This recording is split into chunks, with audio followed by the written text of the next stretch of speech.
Hello hi नमस्कार मु Prabhas sir welcome to my channel Prabhas sir academy जे ए भिडियो समस्त बहुत प्रॉफिटेबल आपण समस्ते कौन करूँ बिना स्किप करी वीडियो देखूँ स्टार्टिंग रू नहीं एंडिंग पर्यंत कारण वीडियो टॉपिकटा हूँ या जे पाठ पढ़ती बहुत किंतु मन रुहे केते एक्चुअली मन रहे केते एक्चुअल केते मन रुहे पिला माने तो बहुत बहुत समय कौन करती परिश्रम करती बहुत किसी स्ट्राटेजी कौन करती आपण कौन करती कोर्स सारिया चेष्टा करती कौन सी एग्जाम हेले पिला माने राति राति अनिद्रा हो कौन करती परिश्रम करती किंतु एक्चुअली मन रहे केते आ भूली जाती कहीं सब बड़ जिनस या कारण वर्तमान समय रे जो देखा ओडिशा कथा कौन इंडिया कथा जी कहवा जे बहुत सारा स्टूडेंट माने यही प्रोब्लेम रे बहुत शिकार होउछंती जे कौन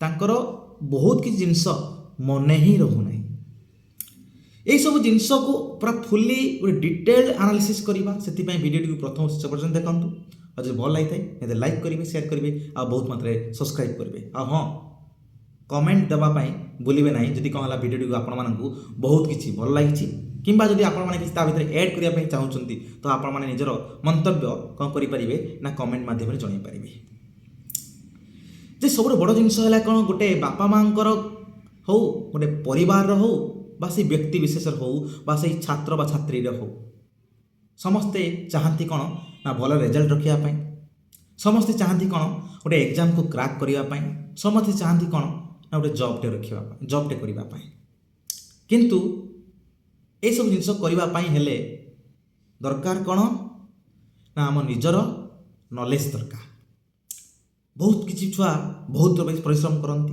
बहुत किसी छुआ बहुत कम परिश्रम करी भी बहुत भल मार्क रखती ये सबू को एनालिसिस करवा आज ये वीडियो माध्यम जे एक्चुअली कौनटा प्रोब्लेम रोची लाकुना कौनटा रोची जो लाकुना को जो तुम मैंने सॉर्ट आउट करि परिबो ताहले तुम मानकर भी स्कोर कौन हम सियोर अन्य मानक भलिया भी कौन हम ना सेम रहिबो तांको भलिया भी रहिबो तुम मानकर भी एग्जाम तांको भलिया क्रैक हम तुम मानकर भी रिजल्ट तांको भलिया भी रहिबो जदि कौनटा करिवार अछि किछि जिंस अछि जो जिंस को आपण माने समस्त जानिछंती किंतु नीति दिन रे एप्लाई करिवारु बहुत कम हो जाती ना बढ़ती जाती चिंता करती जे कौन चिंता करंतु आपण माने समस्ते आम माने लोकल लेवल गोटे साधारण लोकर कथा जी ध्यान दियंती जदि आम गोटे ऊपर लेवल बा उच्च पदस्थ लोक थी ता कथा आम बेसी शुणती से प्रोब्लेम कि कौन कहुए ना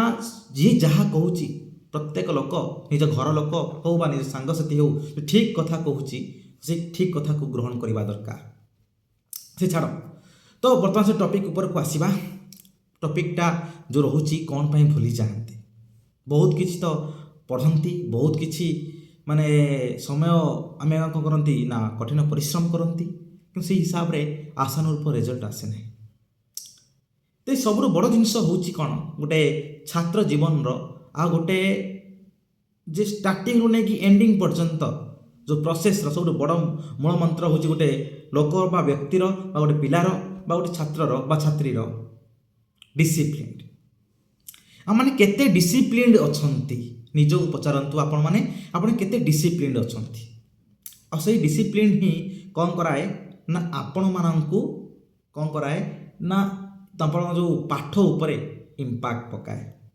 मु कहूँ कौन ना होल जिनसटा कहूँ होल जिनस कौ कौ सब जिनस हेले आपण मानकर मन रहिबो आ आपण मानकर अन्य मानक भलिया रिजल्ट भी रहिबो डिसिप्लिन मन रखिए आपण मानकर आचार व्यवहार आपण मानकर कथबार्ता चालीचलन ए सबू आपण माइंड कंट्रोल करुଥାଏ एई जदि माइंड को आपण माने डिसिप्लिन करिदेले ताहाले आपण मानकर पाठ पढ़ा पढ़ी भी बहुत डिसिप्लिन हो बहुत सारा छुआ कौन करती ना रियल फैक्ट हो ना पाठ पढ़ुवा समय मोबाइल टिपंती पाठ जो जगह पढ़ती कौन होता है सोर सराबा होता है किए डाकिले एटा करदे किए कहला हेटा करदे पाखरे आसिक अन्य मैंने खेलकूद करते भाई भाई मैंने छोटे छोटे थे से आसी बसुवे गोटे डिसिप्लिन बा गोटे जे भल एनवायरनमेंट मिले ना क्या ना गोटे जी है ଯେ ପାଠ ପଢ଼ୁଛି ତାକୁ ମିଳେ ନାହିଁ। ଯେତେବେଳେ ମିଳେ ନାହିଁ କ'ଣ ହୁଏ ନା ତାର ମନଟା ପାଠ ପାଖରୁ କ'ଣ ହେଇଯାଏ, ବିଚ୍ୟୁତ ହେଇଯାଏ। ମୁଁ ପାଠ ପଢ଼ୁଛି, ବହୁତ ଭଲ ଫ୍ଲୋରେ ପାଠ ପଢ଼ୁଛି। ଆପଣ ଯଦି ପାଠ ପଢ଼ନ୍ତି ବହୁତ ଭଲ ଫ୍ଲୋରେ ପଢ଼ନ୍ତି, କିନ୍ତୁ ପରବର୍ତ୍ତୀ ସମୟରେ ଆପଣ ମାଇଣ୍ଡଟା ସେ ପାଠ ପାଖରେ ଅଛି କି ନାହିଁ ତାକୁ ଷ୍ଟଡି କରନ୍ତୁ। ଫାଷ୍ଟ ଷ୍ଟଡି କରନ୍ତୁ ଯେ କ'ଣ ମାଇଣ୍ଡଟା ଆପଣଙ୍କ ପାଠ ପାଖରେ ଅଛି କି ନାହିଁ। କାରଣ ଆମେ ପାଠ ପଢ଼ିପାରନ୍ତି ମେ ବି 10 ଘଣ୍ଟା 15 ଘଣ୍ଟା ପଢ଼ିପାରନ୍ତି, କିନ୍ତୁ ଆମେ କେତେ ପାଠ ସେଇ 15 ଘଣ୍ଟା ଭିତରେ ଯେତିକି ପଢ଼ିଲେ କ'ଣ ସବୁକିଛି ମନେ ରଖନ୍ତି? ନୁହଁ, କଦାପି ବି ନୁହଁ। କାହିଁକି? ଏଇଥିପାଇଁ କି ଆମର ଯେତେବେଳେ ମାଇଣ୍ଡଟା ଫ୍ରେଶ୍ ଥାଏ, ସେଇ ଫ୍ରେଶ୍ ମାଇଣ୍ଡରେ ହିଁ କ'ଣ କରନ୍ତି ଆମମାନେ ଯେତିକି ପଢ଼ନ୍ତି ସେତିକି ହିଁ ମାଇଣ୍ଡ ସେତିକି ଜିନିଷ ମନେ ରୁହେ। ଆଉ ଯେତିକି ସବୁ ଜିନିଷ ପଢ଼ନ୍ତି ସେ ଜିନିଷ କଦାପି ବି ମନେ ରୁହେନି। ତ ସେସବୁ ଜିନିଷ ବି ମନେ ରହିବ କେମିତି, ସେସବୁ ଜିନିଷ ଆମେ ଦେଖିବା। ତ ସବୁଠୁ ବଡ଼ ଜିନିଷ ହେଲା କ'ଣ, ଡିସିପ୍ଲିନନେସ୍। ନିଜର ଆଚାର ବ୍ୟବହାର ପ୍ରତି ଡେଲି ଲାଇଫରେ ବି କ'ଣ କରନ୍ତୁ ନା ଡିସିପ୍ଲିନନେସ୍ ଆଣନ୍ତୁ। ନିଜର ଡିସିପ୍ଲିନନେସ୍ ଆକ୍ଟିଭିଟିଜ୍ ହିଁ କ'ଣ କରାଏ ନା ଆପଣ ଥିଙ୍କିଂ ହିଁ କ'ଣ କରାଏ, ଆପଣ ଆକ୍ଟିଭିଟିଜ୍ କରାଏ। ତା ମାନେ କ'ଣ ହେଲା, ଆପଣ ମାଇଣ୍ଡ ଦ୍ୱାରା ହିଁ ଆପଣ ଆକ୍ସନ୍ ହେବ। ଯଦି ଆପଣଙ୍କର ମାଇଣ୍ଡ କ'ଣ ଅଛି ନା ବହୁତ ଡିସିପ୍ଲିନ୍ ଅଛି, ତ ଆପଣ ଆକ୍ସନ୍ ବି ବହୁତ ଭଲ କ'ଣ ହେବ ନା ଡିସିପ୍ଲିନ୍ ହେବ। ତ ସୋ ଦ୍ୟାଟ୍ କ'ଣ ହେବ ନା ଆପଣଙ୍କର ପାଠ ପଢ଼ାପଢ଼ି ବି କ୍ଷେତ୍ରରେ ବି ଆପଣମାନେ କ'ଣ ହେବ, ଡିସିପ୍ଲିନ୍ ହେଇଯିବେ। ମୋବାଇଲଟାକୁ ଦୂରେଇ ରଖନ୍ତୁ, ଗୋଟେ ମାନେ ଆବଦ୍ଧ କୋଠରୀ ଭିତରେ ରୁହନ୍ତୁ। ଯେଉଁ କୋଠରୀ ଭିତରେ କ'ଣ ହେଲା ନା ଆପଣମାନେ ନିଜକୁ ଆବଦ୍ଧ କରି ରଖନ୍ତୁ ଯେ କ'ଣ ସବୁ ଜିନିଷରୁ ହଟାଇ ଦିଅନ୍ତୁ ମାଇଣ୍ଡ। ଯଦି ପାଠ ପଢ଼ିବାର ଅଛି ମୋବାଇଲରେ, ତ କ'ଣ କରିବେ, ଡୋଣ୍ଟ ଡିଷ୍ଟର୍ବ ମୋଡ଼ ପକାଇଦେବେ। କିମ୍ବା ଯେଉଁ ଅଛି ଯଦି ନେଟ୍ ଅନ୍ କରିବା ପାଇଁ ଚାହୁଁଛନ୍ତି ତ ଡୋଣ୍ଟ ଡିଷ୍ଟର୍ବ ମୋଡ଼।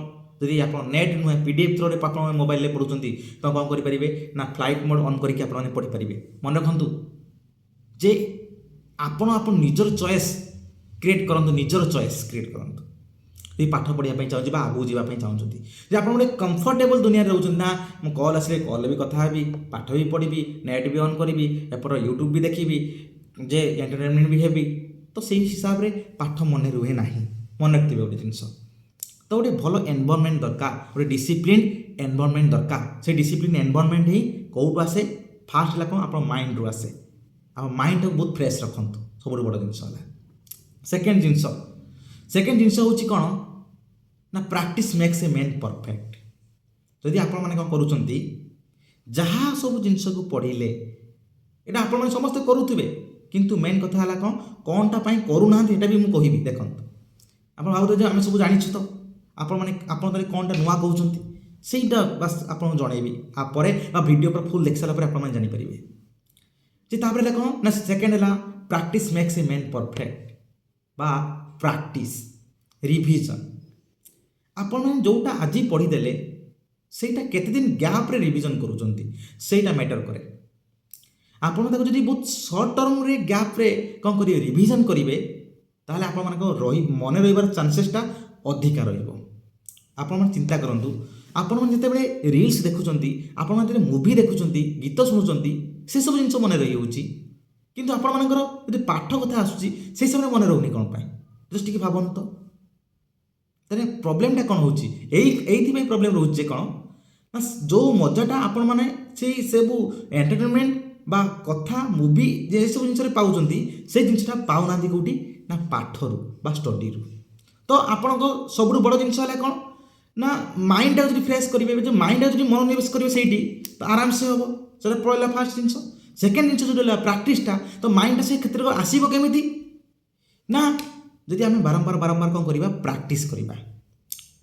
ଠିକ୍ ଅଛି, ମୁଁ ଆଜି 10 ଘଣ୍ଟା ପଢ଼ିଲି, 10 ଘଣ୍ଟା ଭିତରେ ମୁଁ ଏତିକି ସବୁ ଜିନିଷ ସାରିଲି, ତ ଏତିକି ସବୁ ଜିନିଷ ସାରିଲି, ୟା ଭିତରେ ଆକୁ ବି ପୁଣି ରିଭିଜନ୍ କରିବାର ଅଛି। ଖାଲି ପଢ଼ିଦେଲେ କିଛି ହୁଏ ନାହିଁ, ତାକୁ ବହୁତ ରିଭିଜନ୍ ଦରକାର। ଗୋଟେ ଜବ୍ କ୍ଷେତ୍ରରେ ହେଉ, ଗୋଟେ ଏକ୍ଜାମ୍ କ୍ଷେତ୍ରରେ ହେଉ, ଗୋଟେ ଏଣ୍ଟ୍ରାନ୍ସ କ୍ଷେତ୍ରରେ ହେଉ, ବା ଯେକୌଣସି ଏକ୍ଜାମ୍ କ୍ଷେତ୍ରରେ ହେଉ, ଯେ କ'ଣ ନା ପ୍ରାକ୍ଟିସ୍ ନିହାତି ଦରକାର। ଯଦି ପ୍ରାକ୍ଟିସ୍ ନ ରହିବ ତ ଆପଣମାନେ କିଛି ବି ମନେ ରହିବନି, ବା କିଛି ବି ଆପଣମାନଙ୍କର ଯେ ପ୍ରଫିଟେବୁଲ୍ ହେବନି। ଯେ ଆପଣ 10 ଘଣ୍ଟା ପରିଶ୍ରମ କରନ୍ତୁ, 20 ଘଣ୍ଟା ପରିଶ୍ରମ ଯାହା ବି କରନ୍ତୁ ଆପଣମାନେ, ତ ପ୍ରାକ୍ଟିସ୍ ନିହାତି ଦରକାର। ତାପରେ ନେକ୍ସଟ ହେଲା କ'ଣ, ସବୁଠୁ ବଡ଼ ଜିନିଷ ହେଲା ଥାର୍ଡ଼ ଜିନିଷଟା ହେଲା କ'ଣ ନା କନସିଷ୍ଟେନ୍ସି। ତା ମାନେ ହେଲା ଏଇଆ ଯେ ଆପଣମାନେ ଯେଉଁ ପଢ଼ୁଛନ୍ତି ସେଥିରେ ଆପଣ କେତେ କନସିଷ୍ଟେଣ୍ଟ ଅଛନ୍ତି। ତା ମାନେ ଯେ ମୁଁ ଆଜି 10 ଘଣ୍ଟା ପଢ଼ିଦେଲି, କାଲି ମୁଁ ପଢ଼ିବିନି, 2-4 ଦିନ ପଢ଼ିବିନି, ତାପରେ ଆସି ପଢ଼ିବି। ଏଇଭଳିଆ ବହୁତ ସାରା ଛୁଆ କରନ୍ତି। ମୁଁ ଯଦି ଆଜି କ'ଣ କରିବି ନା ଆଜି ମୁଁ 5 ଘଣ୍ଟା ପଢ଼ିଦେଲି, କାଲି 10 ଘଣ୍ଟା ପଢ଼ିଦେବି, 2-3 ଦିନ ପଢ଼ିଦେଲି ବହୁତ ଭଲସେ, ଜୋସ୍ ଆସିଲା, ମୋଟିଭେସନ୍ ଭିଡ଼ିଓ କିଛି ଦେଖିଦେଲି, ବହୁତ ଜୋସ୍ ଆସିଲା, ତାପରେ ଜୋସ୍ ଲେସ୍ ହେଇଗଲା, ତାପରେ ହେଲା କ'ଣ ପାଠ ଛାଡ଼ିଦେଲି। ହଁ ତ ଛୁଆମାନେ କହିଲେ ଆରେ ବହୁତ ଭଲ ପାଠ ପଢ଼ୁଛୁ, ତାପରେ ସରିଗଲା। ଏବେ ମୋଟିଭେସନ୍ ଡାଉନ୍ ହେଇଗଲା ଫଳରେ କନସିଷ୍ଟେନ୍ସି ବି ଲୋ ହେଇଗଲା। ସେଇଟା ହିଁ ସବୁଠୁ ବଡ଼ ଜିନିଷ ମଣିଷ ଭୁଲ କରେ।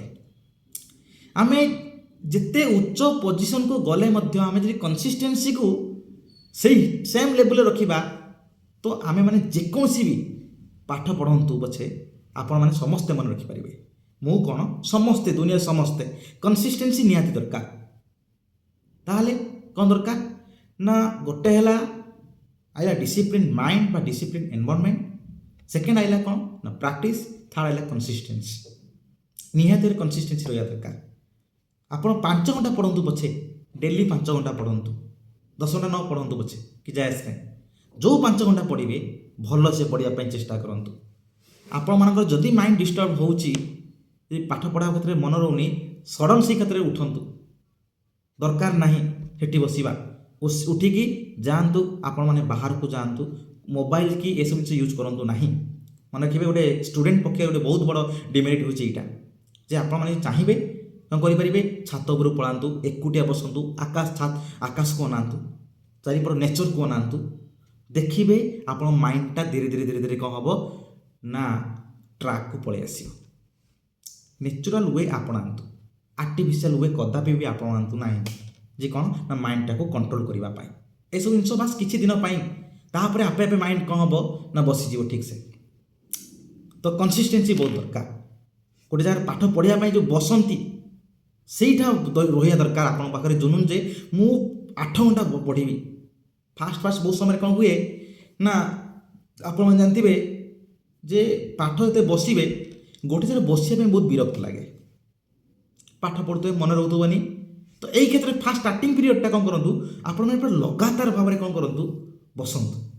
ଯେ ଷ୍ଟାର୍ଟିଂ ପିରିୟଡ଼ଟା ପାଠ ପଢ଼ୁଛନ୍ତି, ଯେତେବେଳେ ଷ୍ଟାର୍ଟିଂରେ ପାଠ ପଢ଼ୁଛନ୍ତି କୌଣସି ଏକ୍ଜାମ୍ ପାଇଁ ବା କୌଣସି ଏଣ୍ଟ୍ରାନ୍ସ ଏକ୍ଜାମ୍ ପାଇଁ ବା ଜବ୍ ପାଇଁ, ଷ୍ଟାର୍ଟିଂ ଯେତେବେଳେ ହେଉଛି ଆପଣ ମାଇଣ୍ଡଟାକୁ ସେ ଭିତରକୁ ଆଣନ୍ତୁ। ଆଣିବା ପାଇଁ ହେଲେ କ'ଣ ବାରମ୍ବାର ବସନ୍ତୁ।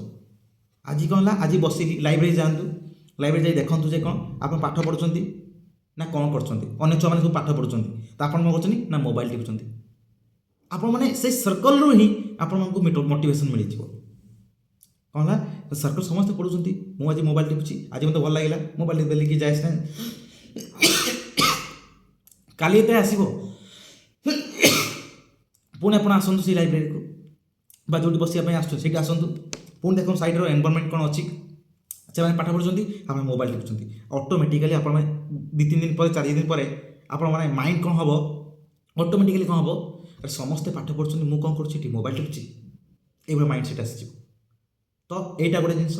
ସେକେଣ୍ଡ ଜିନିଷ ହେଲା କ'ଣ, ଆପଣ ଯଦି ଘରେ ପାଠ ପଢ଼ୁଛନ୍ତି କି ଆପଣ ଯଦି କୌଣସି ଯେ ସୁନସାନ ଜାଗାରେ ବା କୌଣସି ଛାତ ଉପରେ କି ଘରେ ଏକୁଟିଆ ଯେଉଁ ନିଜର ସେଲ୍ଫ ରୁମ୍ ଯଦି ଅଛି, ଯଦି ପାଠ ପଢ଼ୁଛନ୍ତି, ତ ସବୁଠୁ ବଡ଼ ଜିନିଷ ହେଲା କ'ଣ, ଯଦି ପାଠ ପଢ଼ିବା ପାଇଁ ମନ ଲାଗୁନାହିଁ ତ ମୋବାଇଲ କିଛି ଧରିବା ଦରକାର ନାହିଁ। ଆପଣମାନେ ଧୀରସେ କ'ଣ କରନ୍ତୁ, ସେଇଠି ବସନ୍ତୁ, ପାଠକୁ ଅନାନ୍ତୁ, ବାସ୍ ପାଠ ନ ପଢ଼ିବା ଦରକାର, ପାଠକୁ ଅନାନ୍ତୁ, ବାସ୍ ରୁହନ୍ତୁ ସେଇଠି ଷ୍ଟାର୍ଟିଂ ପିରିୟଡ଼ଟା। ଏହା କିଛି ଦିନ ଗଲା ପରେ ଆପେ ଆପେ ଅଟୋମେଟିକାଲି କ'ଣ ହେବ କହିଲ, ପାଠ ପ୍ରତି ମାଇଣ୍ଡ ଆସିଯିବ ଫାଷ୍ଟ। ସେକେଣ୍ଡ କଥା ହେଲା କ'ଣ, ଏବେ ଯେତେବେଳେ ଆପଣ କିଛି ଦିନ ଗଲା ପରେ ବହୁତ ସମୟରେ କ'ଣ ହୁଏ ନା ନିଜେ ଗୋଟେ ଡିମୋଟିଭେସନ୍ ଫିଲ୍ ହୁଏ, ଆରେ ଏକ୍ଜାମଟା ହେବ କି ନାହିଁ, ସେ ରେଜଲ୍ଟ ରଖିପାରିବି କି ନାହିଁ ଠିକ୍ସେ।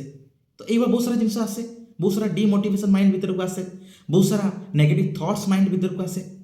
ତ ଏବେ ଏଇ ସମୟରେ କ'ଣ କରିବେ ନା ଯେତେବେଳେ ପାଠ ପଢ଼ୁଥିବେ ଯଦି ନେଗେଟିଭ୍ ଥଟ୍ସ କିଛି ଆସିଲା, ସେଇ ସଡ଼ନ୍ କ'ଣ କରନ୍ତୁ, ସେଇ ଜାଗାରେ ଉଠି ପଡ଼ନ୍ତୁ, ଉଠିଯାଆନ୍ତୁ। ଧରନ୍ତୁ ଆପଣ ଘଣ୍ଟା ପଢ଼ିଦେଲେ ପାଠ, ଏବେ ନେଗେଟିଭ୍ ଥଟ୍ସ ଆସୁଛି, ଡିମୋଟିଭେସନ୍ ଲାଗୁଛି, ସଡ଼ନ୍ ଉଠନ୍ତୁ, ଉଠିକି ଯାଆନ୍ତୁ କେଉଁଠି ନା ସୁନସାନ ଜାଗାକୁ ଯାଆନ୍ତୁ, ଘର ଲୋକଙ୍କ ସହ କଥା ହୁଅନ୍ତୁ ବା ନେଚରକୁ ଏନ୍ଜୟ କରନ୍ତୁ, ଅଧଘଣ୍ଟେ ଘଣ୍ଟୁ, ପୁଣି ମାଇଣ୍ଡ ଯେତେ ବ୍ୟାକ୍ ହେଇଯିବ ପୁଣି ଆସି ପାଠ ପଢ଼ନ୍ତୁ, ଆରାମସେ ମନେ ରହିବ। ଏଇଟା ଗୋଟେ ଦରକାର ଆପଣ ସମସ୍ତଙ୍କୁ, ଯେ ମୁଁ ଆପଣ ସମସ୍ତଙ୍କୁ କହୁଛି ଯେ ମୁଁ ଏଇସବୁ ଜିନିଷ କରିକି ଆଜି ଏଇଠି ପହଞ୍ଚିଛି। ଆପଣମାନେ ସେ ସେମ୍ ଜିନିଷ ଯଦି କରିପାରିବେ ନିହାତି ଭାବରେ ଆପଣମାନଙ୍କର ଲାଇଫ୍ରେ ବହୁତ କିଛି ସୁଧାର ଆସିପାରିବ। ଏଇଟା ହେଲା କ'ଣ ନା 3 ନମ୍ବର ଜିନିଷ ହେଲା କନସିଷ୍ଟେନ୍ସି। ତ 4 ନମ୍ବର ଜିନିଷ ହେଉଛି କ'ଣ ନା 4 ନମ୍ବର ଜିନିଷ ହେଉଛି ଏଇଆ ଯେ ଆପଣଙ୍କର ଯେଉଁ ମାଇଣ୍ଡଟାକୁ तो कंट्रोल माइंड को कंट्रोल कले आपण केमिति कले ना सेल्फ कंट्रोल द्वारा।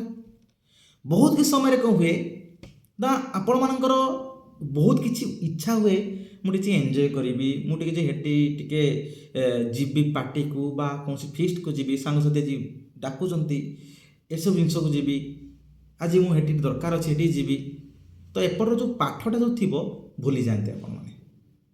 तो फोर्थ जिनस हूँ यहाँ सब आउ माने निहाती दरकार जिनस हूँ कौन ना सीरियसनेस। सीरियसनेस केते आसे जदि आपण मानकर कौन है डिसिप्लिन माइंड आसीज तो सीरियसनेस ऑब्वियसली आसीबो। सेकेंड जिनस है कौन आप प्रैक्टिस करुवे डेली पाठ पढ़ुवे तो सीरियसनेस आसीबो। थर्ड है कौन जे आप कौन थे ना आपन जदि जो कंसिस्टेंसी आपन जदि डेली थी तो सीरियसनेस आसीबो। आ फोर्थ जिनस जोटा है कौन ना माने आउ को थ्रो रे सीरियसनेस आसीबो जे आपन माने कौन गोटे जिनस को पाइबार आपन माने कौन थिबो जुनून थिबो। एक्चुअली मते सेटा परिवार अच्छी मते एक्चुअली सेटा पाइबार अच्छी मते एतिकी स्कोर करिवार अच्छी मते ई जॉबटा पाइबार अच्छी मते मो बापा माँ को यहाँ करार अच्छी मो निज करार अच्छी मो निज गोड़े छिड़ा हबार अच्छी। आप स्वप्न को जीवंतु आप माने कौन है जे आपन जदि आप स्वप्न को जी जीवे माने कौन ना मते मो लाइफ रे जदि एइटा पाइगली ता पर लाइफटा मत केमिति हो सेटा जे जी जीवे से स्वप्नटा को ताले आपण मानक ऑटोमेटिकली ई चारटा पर्सपेक्टिव रु कौन आसीजिवो ना सीरियसनेस आसीजिवो। जेते सीरियसनेस आसे मनुष्यर माइंड भितरे सेते कौन करे कहलो ऑटोमेटिकली कंसिस्टेंसी आसी जाए ऑटोमेटिकली डिसिप्लिननेस आसी जाए ऑटोमेटिकली प्रैक्टिस आसी जाए। देख ये तीन टारू आसला से सीरियसनेस थ्रो रे पुणी से तीन टाक पळै आसला से तीन टा आसीगला। तो आपण मानकर पाठ प्रति गोटे सीरियसनेस रहिबा दरकार निहाती भाव में। आप जहाँ भी पढ़ुंट आप दिने रियलाइज माने निजे दिने रियलाइज करंतु जे कौन आप जो पाठ पढ़ुंट केते समय माने जो पाठ पढ़िबार महत्वटा कौन एक्चुअली कौन करने चाहूँगी सीरियसनेस केमिति आसीबो मु कहिछि गोटे 4 नंबर कौन गोल रु आसीबो स्वप्न जो देखी से स्वप्न को जीउछंती से स्वप्न भीतर आसीबो सीरियसनेस। जदि आप सीरियसनेस आसीगला ताले आपण को पाठ पढ़िबार केही रोकी पारिबे।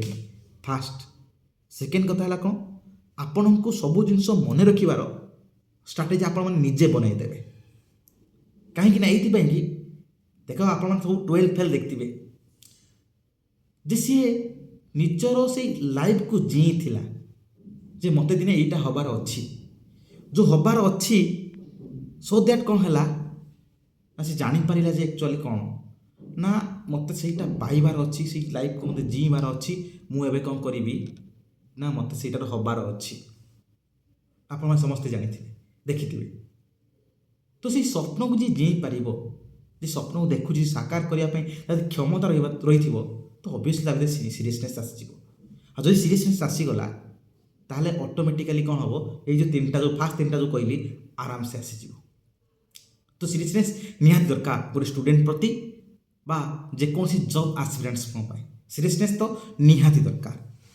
तापरे फिफ्थ नंबर जिनसटा हूँ कौन जोटा प्रथम आसिया कथा मतलब लास्ट को आनी जोटा है कौन ना गोल रहिबा दरकार भाई। गोल जदि नहीं लाइफ रे तो aimless life is a life without a soul.